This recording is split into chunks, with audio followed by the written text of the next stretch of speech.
everybody, welcome back to another episode of Luncheonette with Laura Diaz. That's me, and I am excited to bring back our previous guest, and that's Lori Mitchell. And if you remember, we did a session on Foster Parenting 101, which was really kind of geared primarily towards new foster parents, but lots of tips that existing foster parents could use as well. Well, we ran out of time, and we just really had a lot to talk about that we didn't hit on, so we've brought Lori back, and we're going to call this Foster Parenting 102, so I'm really excited. We're going to lead into that in a minute. Okay, so I know you guys are always interested in something fun and exciting we've got for you at the end, so you stay tuned because I am going to tell you how you can win a chance to be my guest interviewee on Luncheonette. So stay tuned. We're going to lead into that in a few minutes also after our show. And also, I've got my top, you know how I do my top 5? Well, this week I've got a top 4 because these were the top 4 best excuses that your children make. So, you know, as parents, I'm sure you've heard all the excuses. Your child is trying to get out of a chore or just doesn't want to do something. Maybe they're afraid to do something. So here is the top 4. They're not from me, by the way, because I could give you a list of 100 from my kids, but this is the top 4 on a poll that was taken. And your number 1 excuse your children make to you is, I'm not smart enough. So when your child feels embarrassed or inferior to his peers, they may use this excuse as an escape route to keep from feeling embarrassed, feeling stupid, or trying something new. Talk to your child about his own gifts and talents. Encourage him to express his feelings and any areas maybe that he feels less than, you know, as important as his peers. So don't let him focus on the success of his peers, but on his own potential and the gifts that he has. Comparison can be a confidence killer. Okay, so that's number 1. Number 2 excuse is, I'm scared. Fear can be a protective emotion, but it can also teach your child, from experiencing new opportunities. Don't let your child be afraid to take risks. As a parent, teach her to prepare as best she can for the situation and then take that step into the unknown. It can change her life forever. Number 3, I don't feel like it. I hear this one a lot. Laziness is never a good excuse. To succeed in life, your child must have a good work ethic. Ask your child one thing he would like to accomplish and help him formulate a plan. Set checkpoints and an end goal. When it comes to chores, use a chore chart with incentives. And finally, I can't do it myself. Self-motivation is a necessary skill in life. Teach your child not to rely on others to fix the problems. Teamwork is great, but others may not always pull their weight. Sometimes you have to do it yourself. Remind your child that you will be there for them. Okay, so that's your top 4 excuses that kids make, and I know we're going to have a little conversation here with Lori about some ways to handle these things with kids and your new foster children that come into your home. So with that, I am going to introduce again Lori Mitchell. She is a foster parent, biological parent, adoptive parent, grandparent. She's also our Angel Tree Committee leader on the Pasco County Foster Parent Association. She's a new foster parent mentor, and the list goes on and on with her accomplishments in the world of foster parenting. So she's definitely been experienced, as she's had, how many kids would you say you've had come in and out of your house over the last many years? A whole lot. You stopped keeping count? Yes. Yeah. Okay, so Lori, let's talk to our friends out there and kind of go back over some of the things we were talking about. I know we left off. I'll kind of lead into one thing here. We had brought up the 5 love languages, and this is a book that Lori uses kind of for her techniques with the kids. And we talked about 4 of them, but we didn't remember the 5th and didn't have the book on hand to look it up. So right. Gifts was the 5th one. Gifts. I'm going to go over that. I'll go over that in just a minute. But first, okay. There were some things we didn't touch on. Okay. We touched on the WIC, making nice with the WIC lady. We touched on going to the school, putting our kids in school for the day. We touched on the pediatrician, but we didn't touch on the daycare referral, which is big. If you need daycare for your kids, you go to the case manager to get to that referral, and you go to the subsidized care. I don't know what it's called in your area, but in our area it's the Early Learning Coalition. Anyway, so we've got to the case manager. You call the case manager, get that referral. She needs to get that right away because a lot of people work. And if they're working, you need to get the kids in the school that day or the next day. Is there a problem, Lori, if you didn't get, let's say, the shot record? If the kid was dropped off at my house last night, I have to work tomorrow, so I need to turn this situation over quickly. I mean, I need to get them in the daycare the next day. Maybe I didn't get the shot records, maybe I didn't get the birth certificate. What do I do to make sure I can enroll them in that daycare? Usually, if you're working with the Early Learning Coalition or whatever the agency might be, they can get them in, and I think you usually have like 30 days to be able to get that shot record in. But while I'm on that subject of case managers, you always make nice to your case manager as well. You check back a couple days later to find out if maybe there might be allergies, if there's other siblings in care that you need, that they weren't able to put the siblings together at first, and now you want to get those siblings together. You leave a paper trail to your case manager. If it's always good to leave a paper trail. So like with when you get prescriptions filled, or maybe you set a doctor's appointment, or as soon as you find that daycare you're going to be using, you send that information into your case manager so then they have a record of it as well? Absolutely. Just shoot a quick email. They don't have time to read a whole paragraph, no more than you have time to write the whole paragraph. But if you shoot a quick email, just the facts. I always kid my husband, just the facts, ma'am. If you just send the facts, you don't need to send all kinds of emotions with it. Also documenting, that's a big thing. You need to continue to document. When we first started, we had a spiral notebook for each child, and the reason they say spiral notebook is so you can't pull the pages out. So if there's ever an allegation against you, you can count the pages, you've not pulled any out. And so you're using that spiral notebook to like document everything you do, and good, bad, and the ugly. Okay, so everything.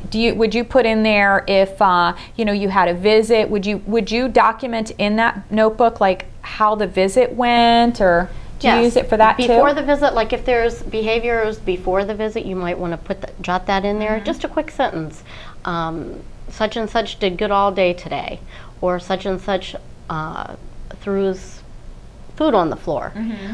Sometimes when you're documenting, you can look back and see, oh, this happened every Thursday, he had a meltdown, or every Wednesday night he had a hard time going to bed, or in the older kids, sometimes before visits or after visits, they do bedwetting.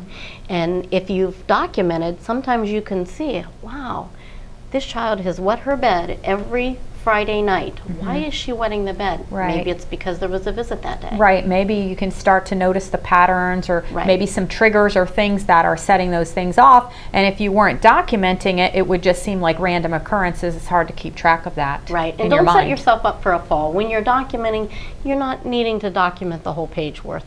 Just good day, bad day. Any behaviors, good behaviors. Child is really turning things around now. And then realize why they're turning them around. Another thing I wanted to make sure I said is try to solve the small problems yourself. These case managers have got a lot on their plate. They're in court half the day. They're chasing down runaway kids. If you solve some of those small problems yourself, if the child has a toothache, make your dentist appointment. You don't have to call the case manager to make a dentist appointment. If you're the child's having headaches, you might want to shoot an email, just say, child's having headaches, I'm taking the child to the doctor. If you have any prescriptions, make sure that that's being jotted down. Don't throw the case manager under the bus. That's a big one. If the case manager doesn't return your call again. Leave a nice message. I called you yesterday and you didn't call back. I didn't know if maybe you were on vacation, or maybe you've been in court all day, but I'm waiting for a return call. I'm going to go ahead and call your supervisor tomorrow. Now this is an emergency. Naturally you will go up the ladder right away. But if it's not an emergency, don't throw the case manager under the bus. Just let them know I'm gonna touch base with your supervisor to make sure you're not on vacation. And then that way, if the case manager is having a hard time, she'll just get back with you because she doesn't want you to call her supervisor any more than you want to call the supervisor. Lori, what do you do? I understand that it might vary from area to area and everything, but I think it is pretty much a statewide thing that we get a home visit from a case manager once a month after the child's been established in the home. Early on, it could be as frequent as once a week when they're first placed with you, maybe while it's still in the CPI's custody, and it hasn't been staffed for a case manager. So what do you think that new foster parents need to know? What do they want to expect from that home visit the first time? Well, to be honest with you, I was very concerned that they were going to be looking at the mess on the floor or toys all over the place or if the child's bed was made. The case manager doesn't really care about that. If you have kids, you're going to have a messy house sometimes. So that is your opportunity to say what's going on with the case. Let them know what kind of behaviors are going on, if they're good behaviors, if you need a therapy in the home right away. Oh my goodness, there are just so one many of the things that I usually like to find out is any upcoming court dates. So when they come in, I kind of like to keep my calendar in front of me and I say, okay, when is the next like JR, judicial review, or is there a staffing schedule? I also like to find out about the visitation schedule. What do you do about the visitation schedule? Okay, the visitation schedule's big because there's normally a transporter, but if you're able to transport those kids, that's a big help for the agencies. That way they don't have to worry about it because there are so many kids that need to be set up for visits, and that's an ongoing process. Every week they have visits with the kids. And maybe it might be that this child is not going to get a visit. Maybe the mother is in jail, or maybe they left the state. You just never know what the circumstances are. But if you can help set up that visit, coordinate that visit, that's a big plus. Now, Lori, do sometimes foster parents supervise visits? Yes, they do. Personally, my personal opinion on that is if you're a new foster parent, you should hold off a little bit on doing the supervising. The agency's probably not going to tell you that because they want somebody to supervise the visit. But I believe that you should get your feet wet before you start interacting too much during the supervision. So maybe a good way to get your feet wet would be to participate in a visit that's supervised by the case manager or a third party. Yes. Just step in, introduce yourself, start to build a little bit of that relationship with the bio family, and then once they get to know you and you feel good, then you can, maybe work towards, supervising those visits yourself. Right. Your goal is always reunification. So if you do have a rapport with the parent, it makes it easier for the child to go back into the home. And that relationship is big. Although sometimes it might be a relationship that you don't want to have, depending upon the circumstances of the parent. But 9 times out of 10, if you build a little bit of rapport with that family, you might have a relationship after the child goes back home, and that's good. I know in our case, we kind of wrap our arms around the whole entire family. And so many times the kids will come over. In fact, this weekend, we had 2 kids the whole weekend. The mom had something that she had to do, personal reasons with her other family members, and we had the 2 kids the whole weekend. And these are your former foster children that have since been reunified? Yep, they left 3 weeks ago. Wow, that's fantastic. Yep. So you've become a support system for that family. Absolutely. And I'm sure the children were missing you and they love the opportunity to come home because the other kids in your home are kind of like their siblings, their family. That's true. That's true. And it's good for the whole family. It's good for the kids that you have in your home. Not only for the kids that have gone back, but it's good to see that we can still have that relationship. And kids that are getting ready to go home, that are nervous about going home, sometimes they don't know what they're going to step themselves back into. So, if you have a parent that's been using drugs or alcohol and they've been used to one way of life, they came to your home and they're living in a happy home without the domestic violence. When they go back home, they're nervous about going home sometimes. And if they realize that they have you that they can come back to or to talk to or call on the phone with, and if the parents, they're clean and sober, when they realize they have that support, it's very helpful for them as well.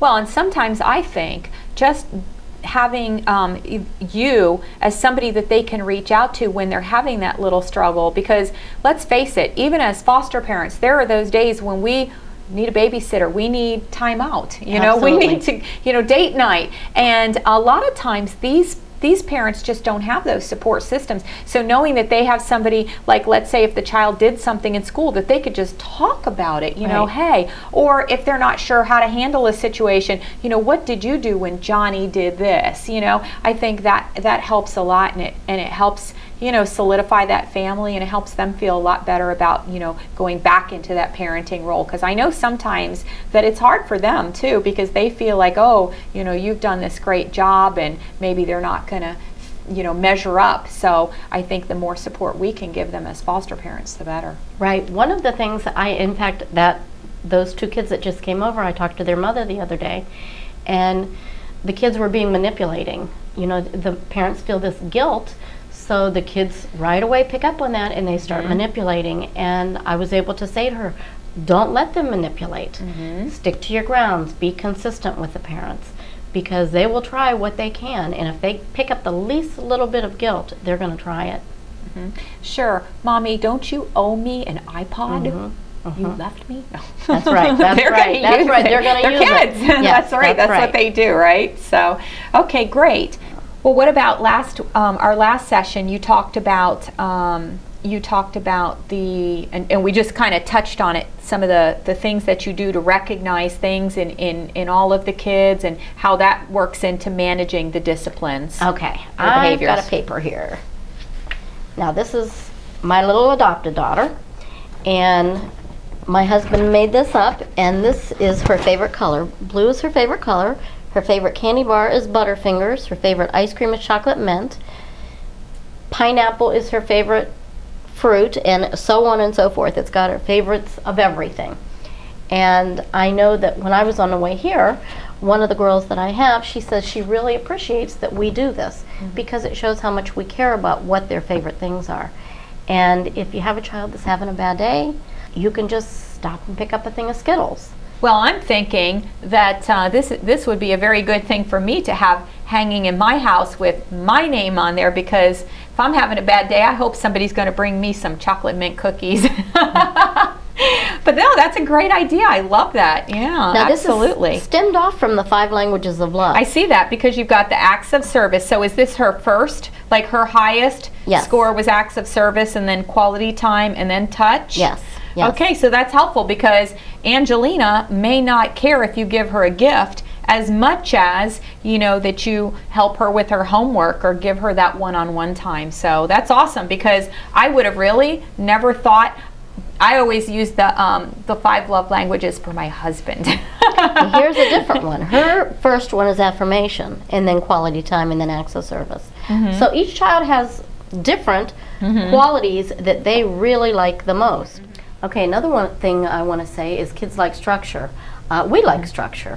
One of the things about structure is when you're introducing it into a child that's never had structure, they're used to a chaotic home. Things that seem normal to you may not be normal to them. Getting up at 8 o'clock in the morning, they might be used to going to bed at 1 o'clock in the morning and getting up at 10 o'clock in the morning instead of vice versa. Brushing their teeth. They may have never brushed their teeth before. All these things are very new to them sometimes. Little things like putting their PJs under their pillow so they're easy to find. Homework. Some kids have never done homework before. So when you give them homework to do, you can't just say, get your homework done, because they don't even know what you're talking about. They've never done it. They need help with their homework. 9 times out of 10, the child is behind, and we need to help get them caught up. It's our responsibility to help them get caught up. I mentioned last time about dinner time. That's a big thing in our house, is going around the dinner table, talking about things. I've got these little rocks. I brought some little rocks. This is one thing that we do when we go around the dinner table. I have a big thing of rocks in the middle of the table. Some say angry, happy, proud, depressed, and all the rocks have something on them. and each child picks up a rock. Not every night, I change it up periodically. What we do is we say the words, I feel happy.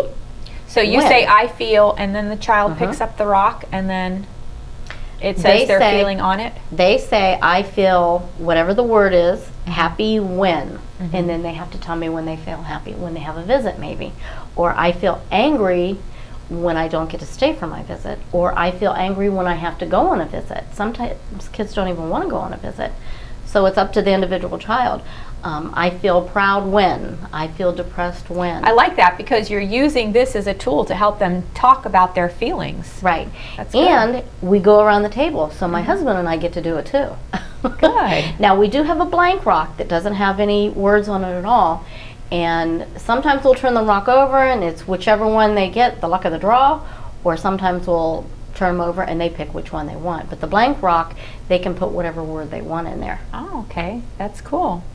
All right. So we're almost out of time. So let's wrap it up with maybe the big tip. Like, you're a brand new foster parent, and this is something that I really feel that you should know just to help your family life, the children, you know, get settled into your home, just that thing that you want them to know.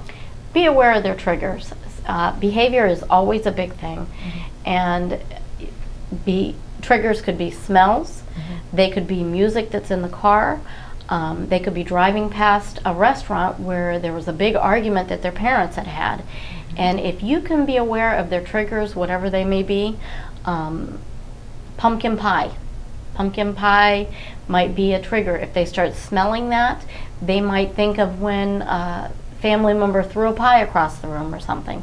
And if you're aware of their triggers, you might be able to not have pumpkin pie or drive the other way. Triggers can be a big thing. And if you're aware of what the triggers are, stay away from them. Right. I could see avoiding them might make things a lot easier for them and for you. Right, right. And we also have triggers as well. I can handle pretty much just about anything, but when someone hurts somebody's feelings in my home, that really bothers me a lot, when someone hurts someone's feelings.